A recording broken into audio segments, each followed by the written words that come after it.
ఏలినాటి శని దోషం పోవాలంటే ఈ పరిహారాలను పాటించండి. జ్యోతిష శాస్త్రం ప్రకారం శనిని అత్యంత అశుభ గ్రహంగా పిలుస్తారు. శని ఏ రాశిలోనైనా ప్రయాణిస్తే అది చాలా దుర్మార్గపు ప్రభావాలను ఇస్తుంది.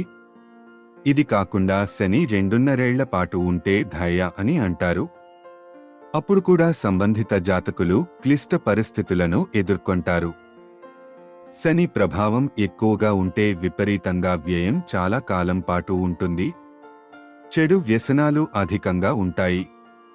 ఈ సందర్భంగా ఎవరైతే తమ జాతకంలో ఏలినాటి శని దోషంతో బాధపడుతుంటారో అలాంటి వారంతా ఏ పరిహారాలను పాటించాలనే వివరాలను ఇప్పుడు తెలుసుకుందాం.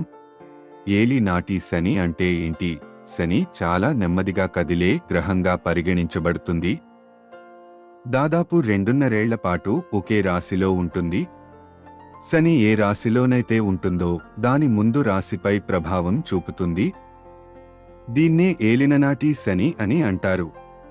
ప్రస్తుతం శని కుంభరాశిలో సంచారం చేస్తున్నాడు. ఈ సమయంలో ధనస్సు, మకరం, కుంభం రాశి వారిపై ఏలిననాటి శని ప్రభావం ఉంటుంది. ఈ 3 రాశుల వారు తప్పకుండా శనికి సంబంధించిన నివారణలు పాటించాలి. గుర్రపు డెక్కతో పరిహారం. జ్యోతిష శాస్త్రం ప్రకారం నలుపు రంగు గుర్రపు డెక్క ఉపాయం చాలా ప్రత్యేకమైందిగా పరిగణించబడుతుంది. శని దుష్ప్రభావాలను తొలగించడానికి మీ ఇంటి ప్రధాన తలుపుపై నలుపు రంగు గుర్రపు డెక్కను వేలాడదీయండి.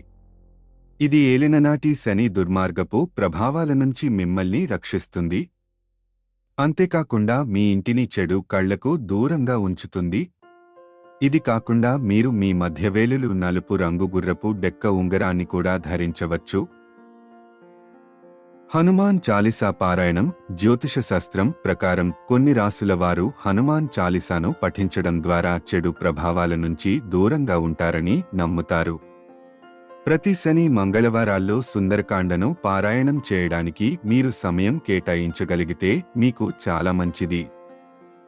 సుందరకాండ పఠనం పూర్తయిన తర్వాత హనుమంతుడిని ఆరాధించడం మర్చిపోవద్దు. శనివారం నాడు ఈ వస్తువులను దానం చేయండి. జ్యోతిష శాస్త్రం ప్రకారం శని కర్మ ఫలాలను ఇచ్చే న్యాయమూర్తిగా పిలుస్తారు. కాబట్టి శనివారం నాడు దానాలు చేయడం మీకు ఫలప్రదంగా ఉంటుంది.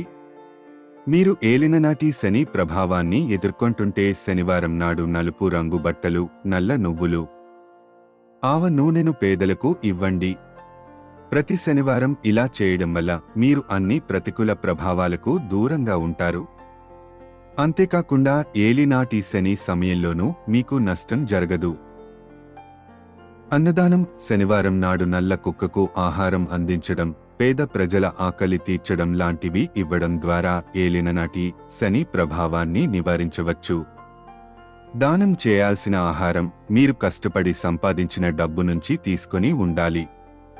అంతేకాకుండా స్వయంగా మీరు మీ చేతులతో వండాలని గుర్తుంచుకోవాలి. వారి కృషితో పేదలకు సహాయం చేసే వ్యక్తులకు శని దేవుని అనుగ్రహం లభిస్తుంది. ఈ మంత్రాలను జపించండి. హనుమాన్ చాలీసా కాకుండా మీరు శని దేవుని ప్రసన్నం చేసుకోవడానికి శివుడిని ఆరాధించవచ్చు. శని పరమేశ్వరుడిని తన గురువుగా భావిస్తాడు. రోజూ పూజించేటప్పుడు శని స్తోత్రంతో పాటు మహామృత్యుంజయ మంత్రాన్ని జపిస్తే చాలా ప్రయోజనం ఉంటుంది. ఇలా చేయడం ద్వారా చేపట్టిన పనులు, ప్రారంభించిన వ్యవహారాల్లో అవరోధాలు ఎదురైనప్పటికీ శనివారం ఇవి కొనకండి. శని అశుభ ప్రభావాన్ని తొలగించుకోవడానికి మర్చిపోయి కూడా శనివారం కొన్ని వస్తువులు కొనుగోలు చేయకూడదు. ముఖ్యంగా ఇనుప వస్తువులు, నలుపు రంగు దుస్తులు, చెప్పులు తదితర వస్తువులు శనివారం రోజు కొనకూడదు. ఒకవేళ మీరు ఈ వస్తువులు కొనుగోలు చేసినట్లయితే మీ జాతకంలో శని స్థితి బలహీనంగా మారుతుంది. శని అనుగ్రహం పొందాలంటే శనివారం నాడు నలుపు రంగు పదార్థాలను తినాలి. అలాగే నలుపు రంగు దుస్తులను ధరించాలి. ఈ వీడియో మీకు నచ్చితే మన పురాణాల్లో దాగి ఉన్న విషయాలు ఇంకా అందరికీ చేరువయ్యేలా చేయడానికి ఒక లైక్ చేయడం మాత్రం మర్చిపోకండి. ధన్యవాదములు.